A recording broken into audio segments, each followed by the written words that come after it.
Salut Festival Écoute, ça va bien? Yes! Merci d'être là.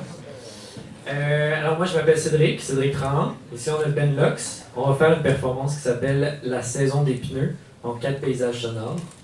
En fait, La saison des pneus, c'est un recueil de poèmes que je suis en train d'écrire en ce moment et qui est le résultat d'une recherche collaborative avec un participant, qui est mon père. Cette recherche-là, c'était des entrevues qualitatives, des ateliers de création et de l'édition à deux, à 4 mains. Donc, il y a certaines paroles qui sont dans la performance qui viennent directement des entrevues que j'ai faites avec mon participant, qui est mon père. Donc, ça vous donne un peu le contexte.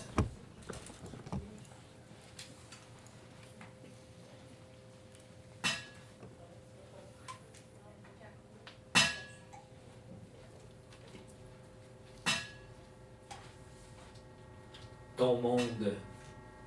Un grondement de moteur qui résonne contre les parois grises. Une hausse qui barbouille le plancher d'une eau pressurisée qui gicle en de fines écailles tranchantes. Un gun à air. Un sandblast qui s'active en de sporadiques pulsions. Ton monde. Un ventilateur de fournaise au gaz qui vrombit. Un ratchet pneumatique qui fait vriller les vannes. Des bruits métalliques secs. Bref, des wrenches, des tournevis, des clés qui claquent dans le tiroir du coffre à outils, les ordres des gestionnaires, un garage, des mots techniques, un tapage, ton monde.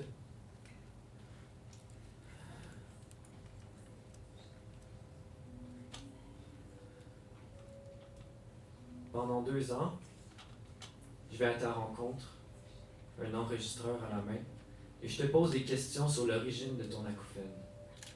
L'histoire de tes tympans me demeurait invisible. Un récit sans jalon ni point de repère. Un récit difficile à transcrire. Ce que j'en savais se limitait à 3 expressions dénuées de réalité. L'acouphène, les appareils auditifs, l'Institut Raymond Dewar. Notre histoire recommence ainsi. Le check engine clignote, c'est l'heure des tests routiers. Chaque jour, les garagistes posent l'oreille contre les moteurs, alertent au claquement, au pet dans l'exhaust. En docteur de la mécanique, ils diagnostiquent la ferraille. Avec un vacarme industriel, une chaîne en alliage d'acier, attachée à un moteur rotatif, ouvre la double porte. La lumière naturelle s'y infiltre d'abord, dessinant une diagonale sur un mur en béton. Les bolides à réparer franchissent ensuite le seuil dans la blancheur terne des feux de recul. À l'école de mécanique, le CPA force les étudiants et étudiantes à combattre les étincelles et les copeaux de métal. Lunettes, bottes à cap d'acier, gants de protection, protocole de sécurité. Tu dis toutefois, au garage, c'est la course. Puis le temps, il faut que tu le surveilles. Alors vous ne portez aucune protection. Tu dis, on est jeune, on est fort, on est capable, on est des gars. Aucune protection. Aucune, rien. Aucune, à l'exception des visières. Imagine un millimètre de métal s'enfoncer sous ta cornée. La démangeaison, la rougeur, l'éraflure diagonale, le pu comme une larme qui disparaît dans le radiateur, évaporé. Pense aux vapeurs chimiques, à l'air toxique qui souffle sur vos vies aveugles, oui. L'idée même de la douche oculaire vous gardait du danger. Tu dis, on savait que nos yeux étaient importants. Les oreilles, elles, par exemple.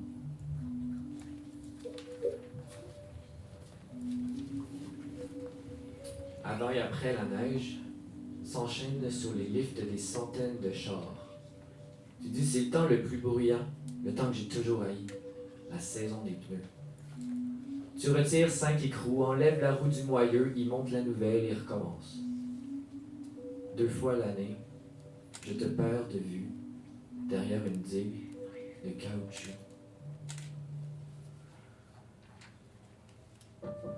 À 40 ans, tu t'inscris à des cours pour devenir parachutiste. Je ne parviens toujours pas à distinguer les souvenirs de cette époque. Samedi jour, dimanche matin, mercredi noir, samedi sourd. Au cours de quel entraînement a eu lieu l'accident? Est-ce qu'on le sait, ça? Tu m'expliques le fonctionnement d'un simulateur de chute libre sans respirer entre les phrases.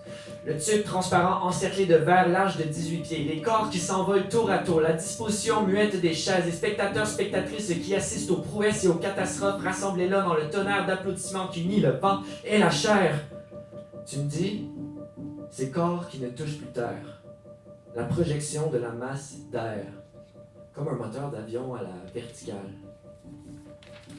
Tes paroles sont des paroles enterrées, nerveuses, hermétiques. Je comprends qu'il y a le vent. Le vent arrive du plénum. Je comprends qu'il y a l'antichambre, la salle d'envol, un treillis de métal d'une circonférence de 14 pieds et que sous le bâtiment se tient un coffre-fort aux milliers de molécules qui, à travers les chemins de traverse, les conduits, les dérivations, entrent dans un concentrateur. Les atomes alors se transforment en rafales de 300 km/h. C'est un bruit blanc qui hurle, un cœur dissonant, le hurlement dans l'embrasure d'une fenêtre, une agora invisible, de l'horreur à petit feu. Et pendant que ça rugit, c'est bourrasque. Il faut m'imaginer un enfant qui retient son souffle. Dans l'odeur, ta peau ondule, ridée par la pression. Tes jambes flottent, pirouettent à 5 pieds d'altitude. Tu prends des pauses, sculptes l'espace. Ça y est, tu maîtrises le ciel, sa chorégraphie.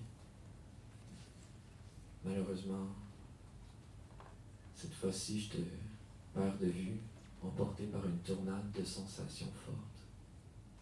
En posant le pied hors du sas, tu dis, ça a fait un petit déchirement, un petit craquement dans mes oreilles. La ligne de départ de l'acouphène.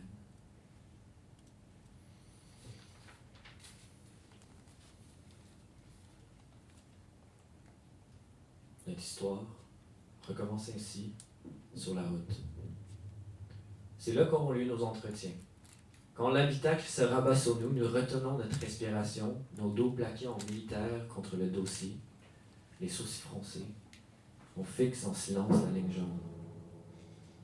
En d'autres occasions, tu m'aurais expliqué la construction d'un deck de patio. Il faut des bons patios. Il faut de très bons patios. À 4 pieds de distance, creuser la terre à 12 pouces de profondeur, compacter de la poussière de roche, et je me serais égaré dans le langage. Étourdi d'étrangeté. Étourdi d'étrangeté comme quand nous avons ces conversations difficiles, la mâchoire serrée, le ton sec. Comme quand nous évoquons la santé en des termes détachés, désincarnés, déconnectés. Comme quand les hommes considèrent qu'ils n'ont pas vraiment ça, un corps. Aujourd'hui, cependant, il y a quelque chose de différent. Je profite des premières brèches dans nos armures pour débuter l'enregistrement. Tu dis être un homme de peu de mots, mais j'atteste avec stupeur d'une langue qui se délie. J'avais pas préparé de questions, j'avais pas établi de ligne directrice. J'ai préféré adopter le savoir-être de l'écoute, prendre au sérieux tes images, tes idées, tes tics de langage. Je t'écoute pour avoir accès tout simplement à la manière dont tu construis ton propre monde. Malgré le temps d'arrêt requis pour tendre l'oreille, t'écouter est loin d'être un geste passif. Quand je laisse ton récit me traverser, je suis pas une page blanche, j'écris à partir de tout. Je combats même mes pensées automatiques dans une lutte silencieuse, garagiste macho, environnement toxique, ça m'inquiète. Comment créer un safe space pour ta parole quand, derrière la façade de l'écoute, une voix terrible juge et critique?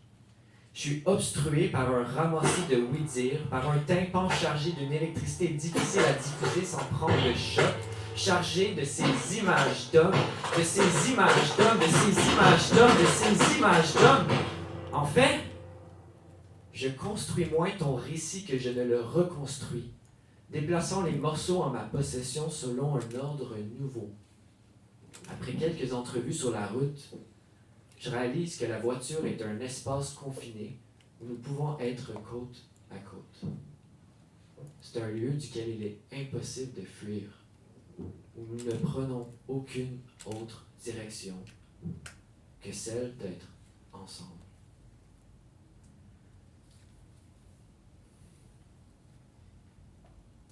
Je t'accompagne dans chaque pièce de la maison, un enregistreur à la main. Peux-tu me décrire, papa, ce que tu entends?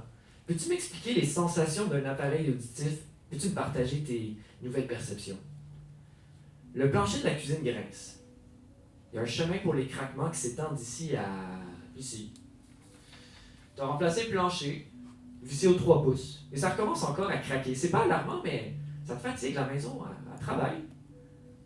Le micro-ondes claque. Tu rêves à l'invention de coussins d'arrêt. Tu rêves de breveter le silence.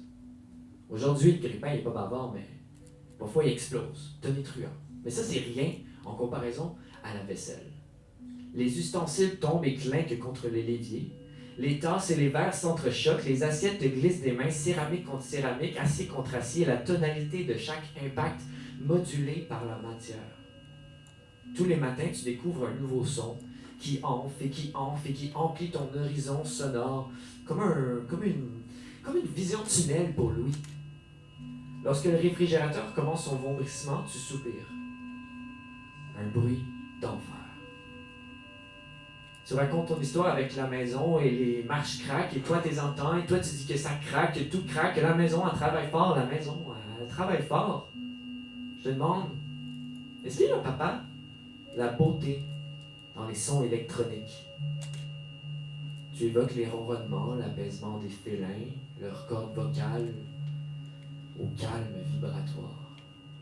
Tous les matins, un chat du quartier te salue et tu le nourris. Tous les matins, les bruits de la cour t'émerveillent, du merle d'Amérique à la mésange, leurs chants font retour. Le piaillement de la nouvelle portée perce les haies de cèdre. J'imagine une version de la vie où les becs, les museaux s'ouvrent sans que ne s'échappe aucun son. Je suis soulagé que cette vie ne soit plus ta vie. Depuis que tu portes des appareils auditifs, le vent est plus qu'une caresse, plus qu'une odeur, plus qu'un phénomène naturel. La neige est plus que froide, plus qu'humide, plus que bleu. Le monde, sous microphone, retrouve sa brillance.